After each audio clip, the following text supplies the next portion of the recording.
आगे बढ़ते लखनऊ में प्रॉपर्टी डीलर की हत्या का मामला। प्रॉपर्टी डीलर की गोली मारकर हत्या कर दी गई। पीजीआई इलाके में प्रॉपर्टी डीलर का मर्डर हुआ है। वृंदावन इलाके के अपने दफ्तर से निकलते वक्त प्रॉपर्टी डीलर अमृत कुमार की हत्या कर दी गई।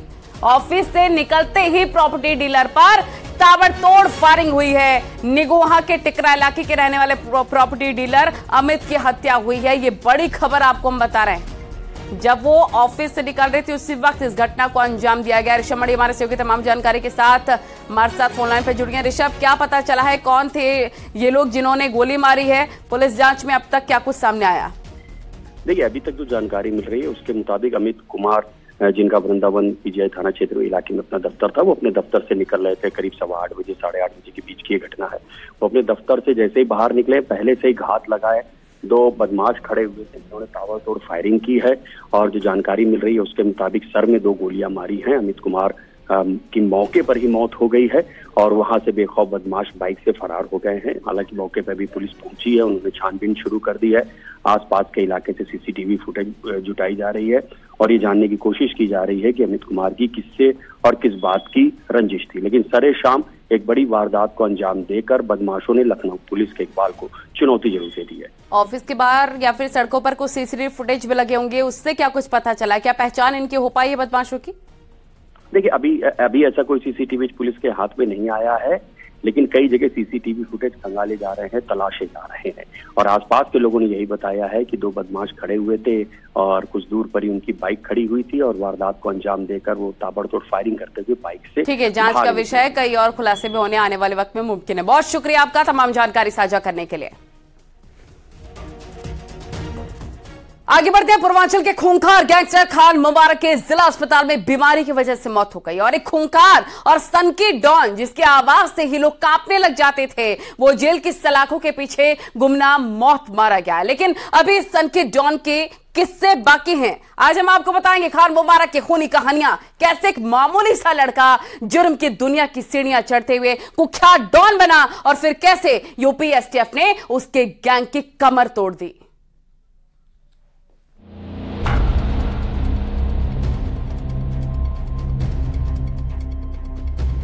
खूनी दुनिया के खूंखार गैंगस्टर, पूर्वांचल से अंडरवर्ल्ड तक जिसका था खौफ। फिर गलती करबे ना ही जिंदगी में नहीं कर सकता, गरिया का ना ही गलती माफ कर देना। जुर्म की दुनिया के खान का जेल में अंत। हरदोई जेल में बंद रहे गैंगस्टर खान मुबारक की बीमारी की वजह से मौत हो गई। खान मुबारक निमोनिया से जूझ रहा था और हालत बिगड़ने पर उसे जिला अस्पताल में भर्ती कराया गया था। यही इलाज के दौरान पूर्वांचल के सबसे खूंखार गैंगस्टर में शुमार खान मुबारक की मौत हो गई। हम आपको बता दें कि खान मुबारक कई दिन से बीमार चल रहा था। आज उसकी मृत्यु जिला अस्पताल में हो गई। आपको बता दें कि 2-3 दिन से उसका इलाज चल रहा था। इलाज के दौरान उसको डॉक्टरों ने निमोनिया होना बताया था, जिसकी वजह से उसको ऑक्सीजन भी लगाई गई थी, लेकिन कोई चीज फायदा नहीं की और आज उसकी मृत्यु हो गई। खान मुबारक को लखनऊ जेल से करीब 1 साल पहले हरदोई जिला जेल में शिफ्ट किया गया था। खान मुबारक पर हत्या, रंगदारी और लूट जैसे करीब 33 मामले दर्ज थे। जेल में पिछले काफी दिनों से उसकी तबीयत खराब चल रही थी। कई बार उसे इलाज के लिए डॉक्टर्स को दिखाया गया, लेकिन उसकी तबीयत में कोई सुधार हो नहीं रहा था। उक्त रोगी का नाम खान मुबारक है। ये जिला कारागार हरदोई में इसका उपचार चल रहा था। इसको विभिन्न चिकित्सकों द्वारा ट्रीटमेंट किया गया। आज सुबह यहाँ के एक्सपर्ट फिजिशियन द्वारा भी इसको एग्जामिन किया गया। उनके अनुसार इसको गंभीर निमोनिया दाहिनी तरफ थी, जिस कारण से इसको यहाँ पे शिफ्ट किया गया। और यहाँ शिफ्ट करने के बाद में और इसको ऑक्सीजन वगैरह देने के बाद और तबीयत बिगड़ गई और इसको 4 बजे मृत घोषित कर दिया। कभी छोटा राजन गैंग का सबसे अहम सदस्य और शार्प शूटर रहा खान मुबारक बेहद खूंखार गैंगस्टर था। खान मुबारक अंबेडकर नगर के हसवर के एक छोटे से गांव का रहने वाला था। खान मुबारक को यूपी एसटीएफ ने 2017 में लखनऊ पीजीआई इलाके से गिरफ्तार किया था। उस वक्त इस गैंगस्टर के पास से पुलिस ने कई मॉडर्न वेपन बरामद किए थे। खान मुबारक कई संगीन मुकदमों में आरोपी था, लेकिन उसने अपने अपराध के करियर की शुरुआत काफी कम उम्र में ही कर दी थी। इलाहाबाद विश्वविद्यालय में पढ़ाई के दौरान ही खान मुबारक ने पहली हत्या की थी, जिसके बाद वो अपने बड़े भाई और अंडरवर्ल्ड के खूंखार गैंगस्टर जफर सुपारी के पास पहुंचा और जुर्म की दुनिया में उसकी हिस्ट्री शीट खुल गई। खान मुबारक की सनक का अंदाजा इसी से लगाया जा सकता है कि एक बार क्रिकेट मैच के दौरान अंपायर ने उसे रन आउट दे दिया। उसने अंपायर को ही गोली मार दी।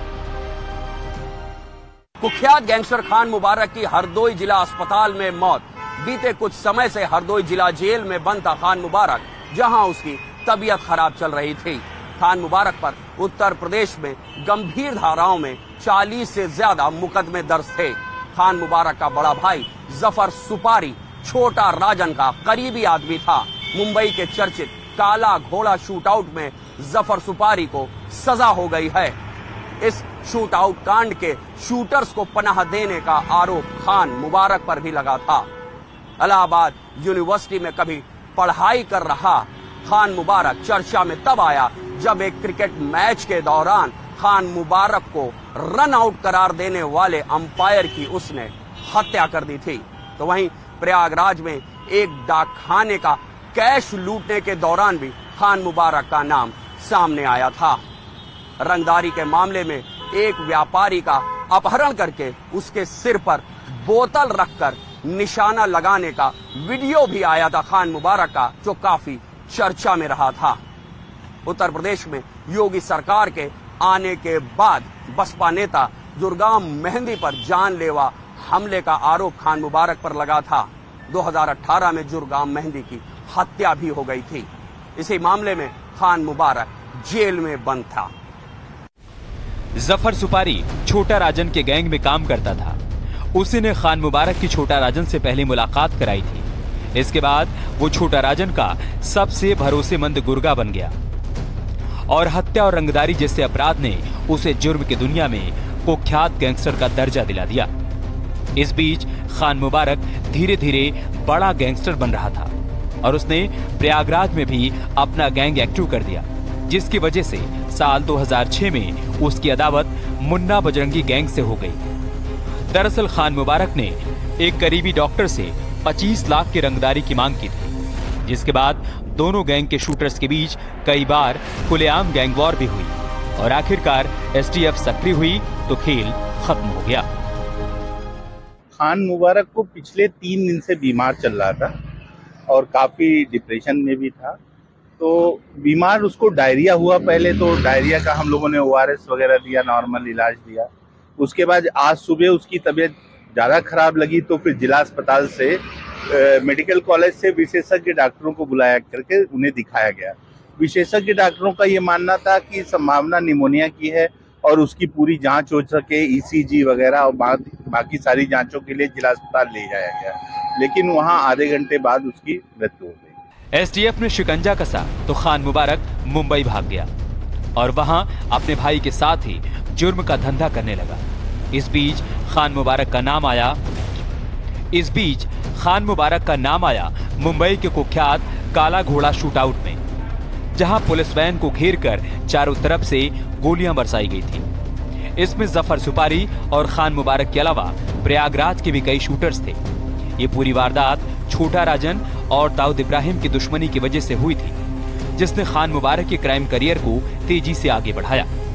हालांकि पिछले कुछ वक्त के अंदर यूपीएसटीएफ ने माफिया के खिलाफ चलाए अपने अभियान में खान मुबारक को भी टारगेट पर लिया और पूरे गैंग का सफाया कर दिया। गैंग के सभी 22 मेंबर सलाखों के पीछे हैं और खान मुबारक की काली संपत्ति पर भी प्रशासन का हथौड़ा चल चुका है और गैंगस्टर के जुर्म का हिसाब जेल में अंत से हुआ। उत्तर प्रदेश में योगी सरकार के आने के बाद बसपा नेता जुरगाम मेहंदी पर जानलेवा हमले का आरोप खान मुबारक पर लगा था। 2018 में जुरगाम मेहंदी की हत्या भी हो गई थी। इसी मामले में खान मुबारक जेल में बंद था। खान मुबारक पर गैंगस्टर से लेकर जिला बदर तक सभी गंभीर कार्रवाई की जा चुकी है। कैमरामैन उपेंद्र यादव के साथ ऋषभमणि त्रिपाठी, न्यूज़ 18 लखनऊ। और मई के महीने के आखिर में इस बार प्री मानसून की बारिश देखी गई, लेकिन मानसून आने में देरी हो गई। केरल में मानसून पहुंच चुका है, जिससे दक्षिण में अच्छी बारिश की संभावना है। वहीं उत्तर भारत तक मानसून पहुंचते पहुंचते वक्त लग सकता है। महातूफान बिपरजॉय अपना कहर बरपाने को खड़ा हो गया है, जिससे गुजरात के तट से 15 जून को टकराने की संभावना है। महातूफान से निपटने के लिए एनडीआरएफ पूरी तरह से तैनात है, लेकिन पारा एक तरफ जहां झुलसा रहा है, अलग अलग तस्वीरें भी हम आपको दिखा रहे हैं। हाई अलर्ट कर दिया गया है। नवसारी की बात कर लें, मोरपी की बात कर लें, कच्छ और जूनागढ़ में हालात किस प्रकार से नजर आ रहे हैं वो आप देख सकते हैं।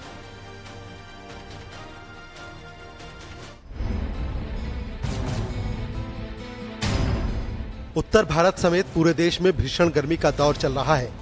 गर्मी की चुभन ने दिक्कतें बेतहाशा बढ़ा दी हैं। सभी टकटकी लगाए आसमान की तरफ देख रहे हैं कि कब इंद्र देवता मेहरबान हो और गर्मी का प्रकोप थम जाए। इस बार प्री मानसून की बारिश भी कई राज्यों में देखी गई, लेकिन मानसून के आने का इंतजार भी लंबा खिंच गया। लेकिन अब केरल में मानसून ने कदम रख दिए हैं, जिससे दक्षिण भारत में जमकर बारिश होने के आसार नजर आ रहे हैं। मौसम विभाग ने अगले 2-3 दिनों में भारी बारिश की संभावना जताई है। वहीं बिहार, उड़ीसा, पश्चिम बंगाल समेत देश में ऑरेंज अलर्ट जारी किया गया है। बात उत्तर भारत की जाए तो लगातार पारा छलांग मार रहा है। तापमान में बढ़ोतरी से लोगों को चिलचिलाती धूप और गर्म हवाओं का सामना करना पड़ रहा है। मौसम विभाग का कहना है कि आने वाले 2-3 दिनों तक इसी तरीके के हालात रहेंगे। 15 और 16 जून को बादल छाए रह सकते हैं और कहीं कहीं बारिश की भी संभावना है, लेकिन इतना तय है कि अभी तो गर्मी से निजात मिलने वाली नहीं है। केरल में हर साल 1 जून तक मानसून आ जाता था।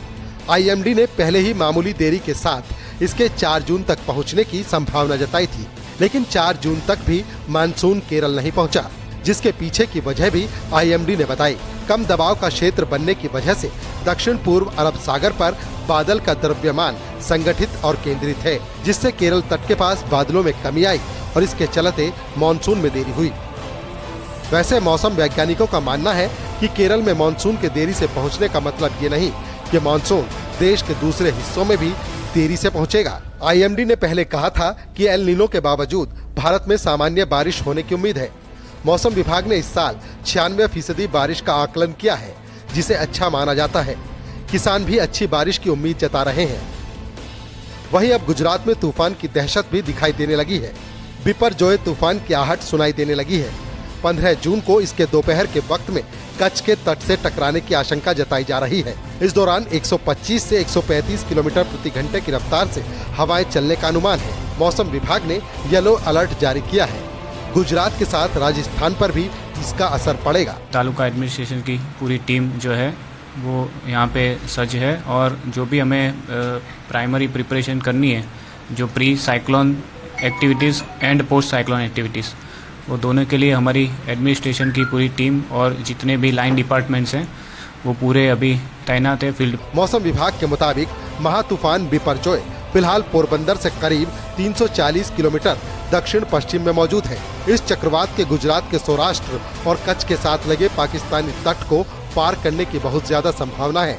And due to that there will be very impact over trees, it may be uprooted, then their kacha houses will be destroyed, and then pakka houses which are not well built, that will be also impacted.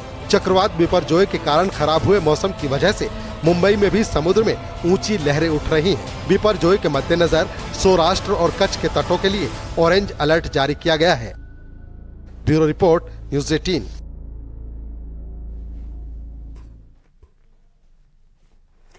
और प्रयागराज से बड़ी खबर, PDA का action देखने को मिला है। अवैध प्लॉटिंग पर बुलडोजर चला है, बाउंड्री वॉल को ध्वस्त किया गया है। संयुक्त सचिव के नेतृत्व में ये बड़ा एक्शन माना जा रहा है। तो ये इस वक्त की बड़ी खबर आपको बता रहे, जोन संख्या 2B में 70 बीघा में की गई अवैध प्लॉटिंग पर प्रशासन का बुलडोजर चला है। प्रयागराज से तस्वीरें आप देख रहे हैं, पीडीए का एक्शन किस प्रकार से चला है। अवैध प्लॉटिंग पर कार्रवाई की गई है।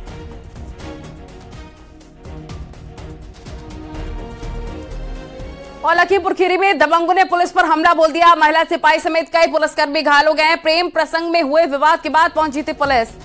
और मेलारी थाने के कंधायपुर गांव का पूरा मामला बताया जा रहा है, जहां पर हमला हुआ है। दबंगों ने पुलिस पर हमला किया।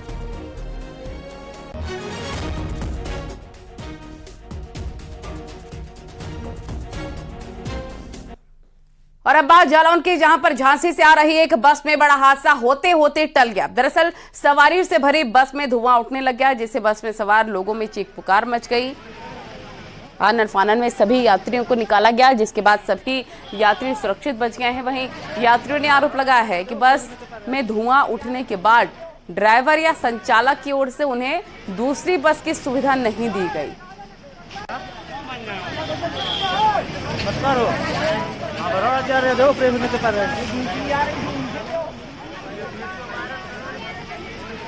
और गाड़ी खराब हुई मोट में, मैं जहाँ से जा रहा था और मेरा ट्रेन का टिकट है। बहुत समस्या यही है, अब बस नहीं आ रहा है, अब किधर बैठूं मैं, कुछ नहीं आ रहा। पैसे मांगा उससे, पैसे नहीं मेरे को नहीं दे रहे। अच्छा,